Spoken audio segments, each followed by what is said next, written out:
I mean, if everything closes correctly, I mean, I've got, roughly like almost what, $100,000 like in revenue. Yeah, it's pretty crazy. It's actually really crazy. Yeah.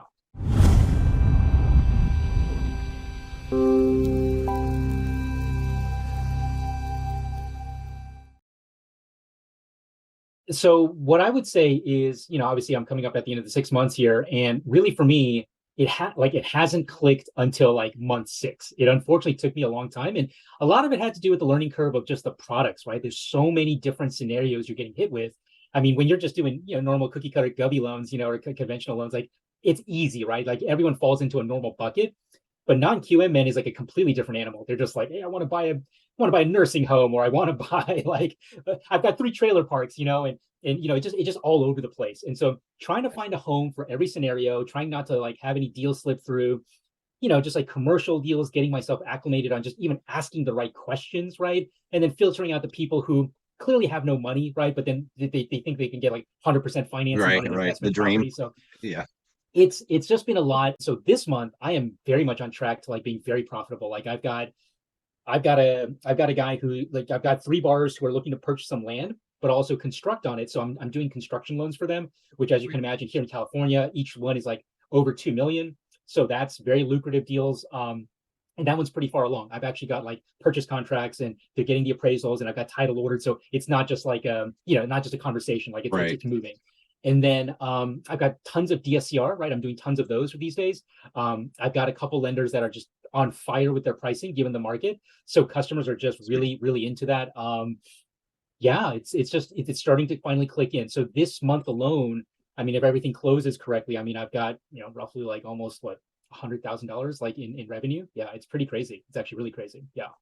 That's pretty strong. That's good. Yeah. So yeah, I mean, I've heard a lot about the like learning curve and stuff, and I didn't know how familiar you were when you came into this. I know some of the people that we worked with at West had some experience, and then others not so much, and they had to Yeah. go through the learning curve too. I know it can be pretty brutal, but hopefully have you been leaning on the lenders that kind of like help you with it, or do you have any It's internal resources? unfortunately, I've just had to learn the hard way, right? So for 5 months, it was definitely kind of famine a little bit. I had to just basically break a ton of eggs, right? Like I had to just fumble through a lot of questions, keep hitting the same roadblocks when it came to hard money lenders, because a lot of these deals, they just don't even really qualify. So hard money is kind of the only way to go. And eventually you start picking up on what they're looking for, right? And what types of properties. They don't want to do rural, right? They don't want high LTVs. Everyone wants to do like very low leverage, right? And so yeah, it's just getting a feel for that, understanding like even if it's commercial properties, like they still want it in a certain area. They don't want it like I have this guy with a daycare center out in just outside of Tampa, and it's got like a $3.5 million loan on it, and it's worth about 5 million on the building. Used to be an SBA loan, but he sold the business, so it's no longer really business, right? And so just figuring out like, oh well, even though in theory it seems lucrative, nobody really wants to touch it because you're just like, oh, what is this? It's a daycare center, so you can't really use it for office space. And so yeah, just all these like one-off scenarios, like it's hard to like wake up the next day and be like, hey, I'm going to be like 10% better when it's like every scenario is Days so of, different. Yeah. yeah, starting from scratch almost every time. Yeah. Yeah. Yeah. Is that one even, are you able to put that one together? Or is that I one? am. Yeah. I Yeah. am. So You're probably it's saving his day because he's probably been told no a bunch of times already, hasn't he? yeah, exactly. Like because it's an SBA deal and because he's at like 75% LTV, nobody wants to do 75%. I've had to really kind of scour, but fortunately we have so many relationships that Yeah. there's places I can farm it to, and people will eventually figure it out, But yeah, I mean, I come from the retail side of things, you know what I mean? I used to just work in a call center. So this is bonkers, it's just very different. The one thing I wanted to be sure to just say, like, hey, you guys are doing a killer job is like I want to say like 2-3 months ago, you guys just started dialing my leads, right? Like it was like this added service that you guys started doing. Like so can you tell me a little bit about how that happened? And like, just it's been amazing for me. But yeah. We have a Slack channel, and I see them booking your stuff all the time. Every Oh time yeah. they book stuff, they're like, "Hey, they booked it." So yeah, I'm like, "Dang, Paul's getting a lot of bookings." You actually, we have a lot of people, but you're definitely like on the top for some reason. I don't know why. Are you I have a very active? trustworthy face. I don't I know. guess I don't know, something like that. They love you, I guess. I get good bookings, but is his name Johnny? I think is he one of the people Johnny's that one of the he's one of our he's team super members. good. I mean, I've listened to some of the calls just because, like, obviously, I want to know what even if it's a brief conversation, I want to know what it was that they talked about. And he just gets to the point and he asks about credit and things like that. He kind of does a little quick prequel, but Yeah, I really like that. And man, that's such a great service that you guys do, because the marketing piece definitely lures them, right? The Facebook ads and the Instagram ads, people click on it, but then having somebody go back in and just dial them right through, I think a couple of different times, man, it's been awesome. So the contact ratio has been really, really good. Really, really good. Yeah. How many deals have you closed? How many do you have closing? Uh, And so deals wise, you at know, this point, again, it's not very many because I only started figuring things out. Like this month is massive, but like leading up to it, I mean, I'm trying to think, maybe 2 deals closed really in the last 5 months. It's been very sparse. Like for a stretch, I really was like, I don't know if I'm going to be able to do this, right? Because it's too hard. But it finally is making sense now. It's finally making sense, and I have a pretty healthy pipeline going on right now.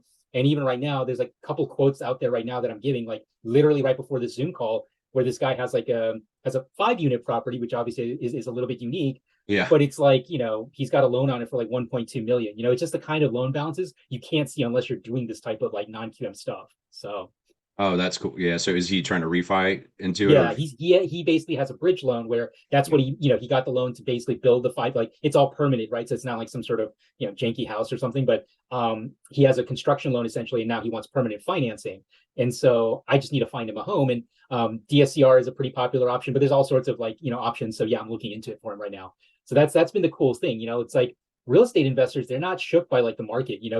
They just know that it's cyclical. They need the money so they can buy more houses. They're not phased by it. But these regular conventional deals, mom and pops, they're all scared. They're like, oh, 8%, 9%, I can't do that. yeah. And so you're fighting upstream to try to get this, $300,000, $400,000 loan to pre-qualify. And maybe they can't even afford those payments at those interest rates. But these real estate investors, yeah, they're just like, it doesn't matter. I need the cash. Let's do it. So. So it sounds like you've done a little bit of all kinds of every little. Yeah. So in answer to your question, I've closed 2 deals, and they were Yeah. just smaller, like DSCR loans, maybe more than that, maybe like another that was like a second mortgage. It was just a tiny loan. But my A pipe right second, now, yeah, sorry. you did a second. Yeah, like a Okay. second mortgage, which those are pretty popular because everyone who has a mortgage these days have low rates, so they don't want to touch the first. But Yeah. yeah. Um, but right now I have 4 DSCR loans. I have 3 construction loans. I've got um I've got another blanket loan where like this guy who wants to do like he owns a bunch of condos in Florida, just wants to pull them together. And then I've just got other investors right now that just I've quoted that they're getting their paperwork together, so they should become deals. But at the minimum, I've got 3 construction loans, each for like, oh gosh, each of them basically like 2 mil, a little over 2 mil. And then I've got 4 DSCR loans, each averaging probably almost like just under 300,000, so Good. it's good. When those close, clearly it will have made up for like the spark, like kind of the lean months that I had the last 5 months. Yeah.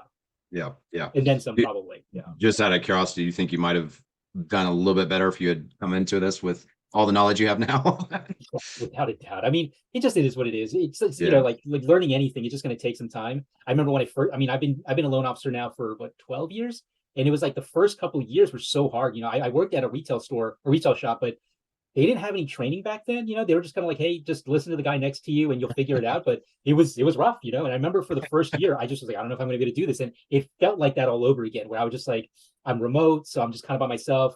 I knew I could go into these training groups, but some of it just felt like I just needed to kind of crack those eggs. I just needed to talk to the customer, take my lumps a little bit, figure out what it is that lenders want, and get into the rhythm of it. So there's pros and cons, and I get that too. But I think the other thing, and you may have already experienced this, is I get the feedback a lot that a lot of times if you do something for an investor, especially if it's a difficult thing, you might have a customer for life, and a lot of them Yeah, need other things. Like the next time it might be an easy one, like a DSCR or something like that. Have you absolutely. encountered anything like that, or like at least have Yeah. some people that So might so I've got a guy right now. One of the harder loans that I've tried to figure out financing for is a guy who's got shafted by his existing lender. He's in mid construction. He's a general contractor in Houston, and that's the thing right now. The market's so crazy that a lot of like little smaller lenders, they're closing up shop. So it put this guy in such a bad place where he had to fork out roughly like $150,000 of his own money because he had accounts payables. And they weren't funding his draws anymore, but he still had to pay obviously his crew and all that. So he saw my ad on Instagram and he reached out to me and he's like, hey, I got these 2 duplexes in Spring, which is a nice area near Houston. It's a suburb outside of Houston. He's like, I'm building these duplexes, but the problem is he kind of reached out to me late. Like it's been sitting there for about a year at this point. So a lot of investors are a little bit like, are the materials still good? Like what's the condition of like, the framing and all that? Like what's it even look like? So it's tough. And then financing mid construction, they don't give you the full budget like it would be if you were starting from the get go. So he still has to come up with some of his own money. And so it's like both finding financing and then potentially like an investor, right? And so some of these hard money lenders, they send out projects at the beginning of the year to investors, and then different people might bid into it, right? And so I've got some hard money lenders that now I've developed a relationship. So I wouldn't say, like, in answer to your question, I have like necessarily clientele, but now I have a relationship with lenders, right? Where basically if I come across a scenario like this where a guy needs some help bringing cash to the closing table, they're going to put him on their Rolodex and then send out the scenario to their own investors. So that's been kind of cool. I have some hard money lenders that like I've like now I've become pretty good friends with. And so yeah, so in that way I have good professional contacts, I should say. Oh, that's cool. I actually I haven't heard anybody else say anything like that before. So that's actually pretty cool. Yeah, that's super cool. I didn't know that was a thing. I mean, it's crazy because yeah, a lot of private money lenders, they if you go to their website, they talk about like, oh, have like passive income, and so all that really is people coming in with some money, and then you're basically funding like these construction deals, right? Like people who are trying to build something but they don't have all the capital, so then you come in as like a partner, like a JV, and so Yep. it's very interesting. And so it's like a lot of people, because like it's pretty lucrative, right? Like in 6 or 8 months, maybe you get like 10% on your return, which is pretty good. It's better than the stock market to some extent. So yeah, there's lots of that going on. So like I said, that guy in Houston, I'm still trying to line up an investor for him, but I've got these relationships with private money lenders. So they're like, hey, hit up my guy, this guy, and like maybe he'll be able to help you out. So it's a pretty like, kind of reverse type of like situation where, yeah, I'm finding people to help bring cash to close on a deal so I can get paid out. It's kind of crazy. Yeah. The contact ratio is so high with these leads, like in this rate environment where just, yeah, I mean, like, I feel like I have a pretty good, I don't know if you've gone in there by chance. I'm sure you've got so many like things to do, but I have my own little marketing campaign, and it's worked out for me. But then also you guys on top of that do your own like booked campaigns, right? Like the campaign for, so booked calls. So it's all been really good. It usually yields itself to, I haven't tracked it exactly, but it's pretty good. Like I'm getting very high contact. So yeah. Well, I know on average, usually, and this is the thing I always tell, and you probably know too, is like if you give enough time, sometimes it takes a while for leads to respond or get on the phone, all that stuff. But usually you should see at least a 70% contact ratio. Yeah. And some people get a little higher than that. So do you think, just Yeah, guessing? I'm definitely in that 70% bucket. Yeah, it's really, really good. Like people will either at least text back, or they'll because I'm doing the ringless voicemail, so they'll get one of those and then they'll call me back and saying like, oh, did you just call me? And then gives me a chance to be like, oh yeah, well, you saw my ad on Facebook and I'm just reaching out. And yeah, it's really, really good. The marketing is really good. People seem interested, and then Johnny or whoever, anybody, right, coming behind to call the customers, phenomenal. I love it. Yeah. Yeah. The ISA team helps quite a bit. So yeah, and we have a couple of team members. I don't know if it's always Johnny that's doing yours, but we kind of rotate a little bit. But yeah. Okay. Cool. He does a really good job. I don't know if I've heard anyone Good. else, but either way, it's really working. And I think that's just, because on top of my campaign and then just somebody calling, and then I call also. So yeah, it's been really good. You guys, like I said, the marketing really works. The contact ratio is really good. Having someone like Johnny or someone else like follow up behind has been awesome. No, I really like it. And I guess, and then it's reassuring to me that what you just said, where it's like, you guys are constantly monitoring to make sure that like, it's performing, right? The marketing's performing. So that's a relief. Cause sometimes I'm like, I don't know what's happening behind the scenes, but clearly I'm sure I know you guys are on top of it because it's working for me. So yeah. Right. Yeah. You're getting the leads every day. So it's on. Yeah, pretty much. I know you guys are working hard because I'm like, man, in this market, I'm still getting tons of people to like, to basically call me, and yeah, I know you guys are doing tons of work. So yeah, for sure.